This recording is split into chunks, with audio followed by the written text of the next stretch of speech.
वज़ीर आज़म पाकिस्तान इमरान खान ने पेशकश की है कि अपोजिशन रहनुमा लूटी रकम पाकिस्तानी कौम को वापस कर दें तो मैं कल ही इस्तीफे देने को तैयार हूं। पब्लिक न्यूज़ को मौसूल विफाकी काबीना इजलास की कहानी के मुताबिक वज़ीर आज़म ने कहा कि अपोजिशन में इस्तीफे देने की हिम्मत नहीं है। इनमें इतनी हिम्मत और जुर्रत होती तो NRO के लिए मुल्क से ना भागते, जबकि आसिफ अली जरदारी और नवाज शरीफ कौम की लूटी हुई दौलत वापस कर दें तो मैं इस्तीफे देने को तैयार हूं। यह पेशकश की गई है वजीर आजम पाकिस्तान इमरान खान की जानिब से। वो भी अपोजिशन के रहनुमाओं को मजीद वजीर आजम का क्या कहना था, क्या पेशकश दी गई है, किस तरह से इस्तीफे को मशरूत रखा गया है, बताने के लिए टिका खान सानी हमारे साथ मौजूद है। टिका खान सानी, बताइएगा, वजीर आजम पाकिस्तान इमरान खान इस्तीफा देने पर रजामंद हो गए हैं? जी बिल्कुल, मैं जरा इसको बेहतर अंदाज में कर दूं। वजीर आजम इमरान खान ने यकीनन पेशकश नहीं बल्कि इसको हम खुला चैलेंज कहेंगे। वजीर आजम इमरान खान ने काबीना इजलास में अपोजिशन को एक खुला चैलेंज दिया है कि अगर अपोजिशन वाले लूटी हुई रकम पाकिस्तानी कौम को वापस कर दें, पाकिस्तानी खजाने में वापस कर दें ये रकम जो पाकिस्तान से लूट के मुख्तलिफ ममालिक में भेजी गई, तो वो कल ही इस्तीफा देने को तैयार है। वजीर आजम ने ये खुला चैलेंज किया है, बल्कि अपोजिशन के लिए भी अब ये खुला चैलेंज है कि वो वजीर आजम के इस चैलेंज को किस तरह एक्सेप्ट करें।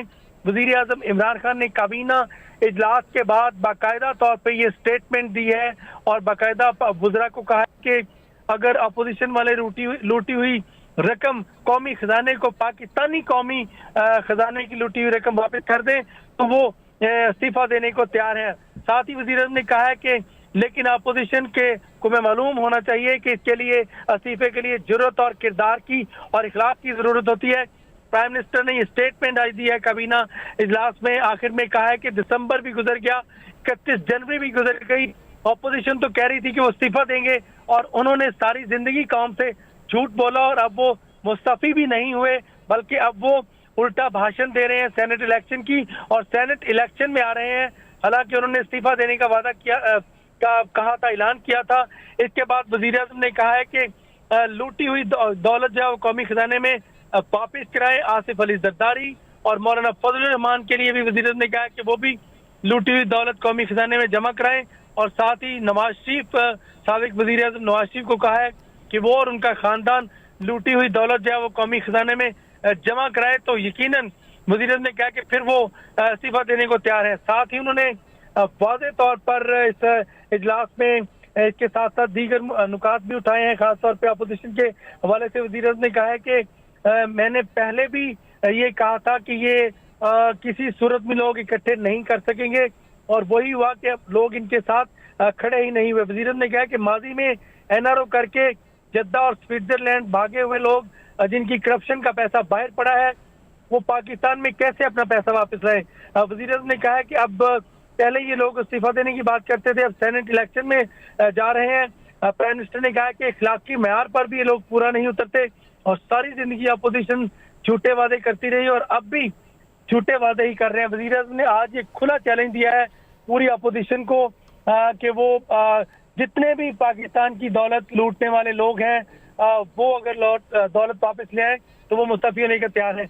इसके साथ साथ इसके अलावा अंदरूनी कहानी जो है वो भी मैं आपको जरा से बताता हूँ। ये तो वजीर आजम की बाकायदा स्टेटमेंट आई है काबीना इजलास में और उन्होंने चैलेंज किया है। इसके अलावा काबीना की अंदरूनी कहानी जिसमें वजीर आजम इमरान खान ने अहम फैसले किए हैं, खासतौर पे FC खैबर पख्तूनख्वा को बाई इलेक्शन के लिए FC की सर्विस है वो फ्राहम करने का वजीर आजम ने ऐलान किया है और साथ ही वजीर आजम ने आज काबीना के अरकान को हदायत की है कि वो सख्ती से अपना जवाब है पार्लियामेंट हाउस में जाके दें। हर वजीर खुद जाकर पार्लियामेंट में अपना बयान जो है वो बयान दे और साथ ही प्राइम मिनिस्टर ने कहा है कि उनके पास वो लिस्ट मौजूद है कि कौन कौन असेंबली जाता है और कौन कौन नहीं जाता। प्राइम मिनिस्टर ने कहा है कि अगर असेंबली में जाके जवाब ना दिया गया अपना भरपूर कोई पार्लियामानी वजीर या सेक्रेटरी नहीं जवाब देगा, हर वजीर अपनी अपनी वजारत का खुद जवाब देगा और अगर ना गए तो आइंदा वो फहरिस्त भी पेश करेंगे। साथ ही प्राइम मिनिस्टर ने कहा है कि काबीना इजलास में कब्जा माफिया के हवाले से ब्रीफिंग दी जाए। 2 साल में 36 अफराद से 250 अरब रुपए की सरकारी राजी बागदार कराई गई। शहजाद अकबर ने ब्रीफिंग दी है। कोकर दादरान, ख्वाजा आसिफ, खुरम दस्तगीर, जावेद लतीफ, दानियाल अजीज की राजी जो है सरकारी राजी उनसे वो खाली कराई गई। वज़ीर आज़म ने कहा है कि पूरे मुल्क में सरकारी राजी जो है उसके खिलाफ ऑपरेशन किया जाए, जो कब्जा माफिया उसके खिलाफ, और तमाम सूबों में भी प्राइम मिनिस्टर ने कहा है कि सरकारी राजी पर कब्जा माफिया जो है उसका कब्जा खाली छुड़ाने के लिए एक्शन लिया जाए। जिसने सरकारी राजी पर कब्जा लिया हुआ है उसके खिलाफ घेरा तंग किया जाए। और साथ ही प्राइम मिनिस्टर ने कहा है कि हमारी हुकूमत के दरमियान जब से हमारी हुकूमत है, LDA में अभी तक कोई भी दफ्तर जो है उसका सामान नजर आतिश नहीं हुआ, कोई रिकॉर्ड नहीं जलाया गया, जो कि नेक शगुन है कि अच्छी हुकूमत है, कोई रिकॉर्ड जो है वो नहीं जलाया जाता। वफाकी कबीना इजलास में वीजा रजीम पर ब्रीफिंग दी गई। इसके बाद वजीर आज़म ने कहा है कि लूटी हुई दौलत जो है वो कौमी खजाने में वापिस कराए। आसिफ अली जरदारी और मौलाना फजलुर रहमान के लिए भी वजीर आज़म ने कहा है कि वो भी लूटी हुई दौलत कौमी खजाने में जमा कराएं।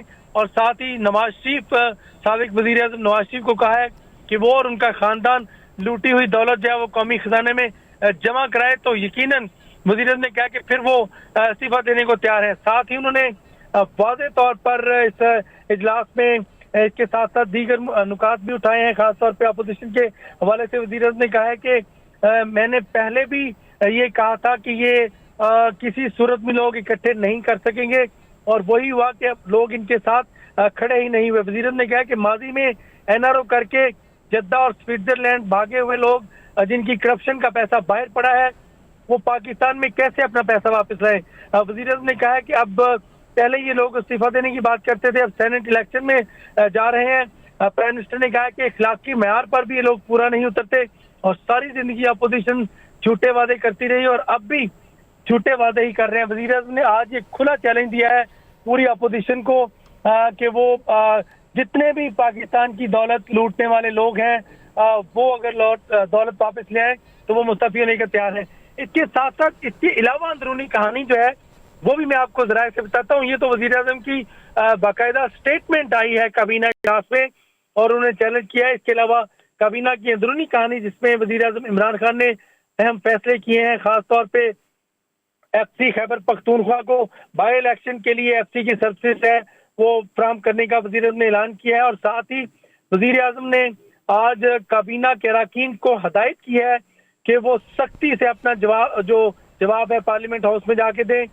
हर वजीर खुद जाकर पार्लियामेंट में अपना बयान जो है वो बयान दे। और साथ ही प्राइम मिनिस्टर ने कहा है कि उनके पास वो लिस्ट मौजूद है कि कौन कौन असेंबली जाता है और कौन कौन नहीं जाता। प्राइम मिनिस्टर ने कहा है कि अगर असेंबली में जाके जवाब ना दिया गया अपना भरपूर, कोई पार्लिमानी वजीर या सेक्रेटरी नहीं जवाब देगा, हर वजीर अपनी अपनी वजारत का खुद जवाब देगा, और अगर ना गए तो आइंदा वो फहरिस्त भी पेश करेंगे। साथ ही प्राइम मिनिस्टर ने कहा है कि काबीना इजलास में कब्जा माफिया के हवाले से ब्रीफिंग दी जाए। 2 साल में 36 अफराद से 250 अरब रुपए की सरकारी राजी बागदार कराई गई। शहजाद अकबर ने ब्रीफिंग दी है। कोकर दादरान, ख्वाजा आसिफ, खुरम दस्तगीर, जावेद लतीफ, दानियाल अजीज की राजी जो है सरकारी राजी उनसे वो खाली कराई गई। वज़ीर आज़म ने कहा है कि पूरे मुल्क में सरकारी राजी जो है उसके खिलाफ ऑपरेशन किया जाए, जो कब्जा माफिया उसके खिलाफ, और तमाम सूबों में भी प्राइम मिनिस्टर ने कहा है कि सरकारी राजी पर कब्जा माफिया जो है उसका कब्जा खाली छुड़ाने के लिए एक्शन लिया जाए। जिसने सरकारी राजी पर कब्जा लिया हुआ है उसके खिलाफ घेरा तंग किया जाए। और साथ ही प्राइम मिनिस्टर ने कहा है कि हमारी हुकूमत के दरमियान जब से हमारी हुकूमत है, LDA में अभी तक कोई भी दफ्तर जो है उसका सामान नजर आतिश नहीं हुआ, कोई रिकॉर्ड नहीं जलाया गया, जो कि नेक शगुन है कि अच्छी हुकूमत है, कोई रिकॉर्ड जो है वो नहीं जलाया जाता। वफाकी कबीना इजलास में वीजा रजीम पर ब्रीफिंग दी गई। काबीना इजलास में पाकिस्तान को पाकिस्तान की तरफ से आई वीजा जारी करने की। ठीक है, बहुत शुक्रिया टिका खान सानी, आप हमें तमाम तर तफसीलात से आगाह कर रहे थे।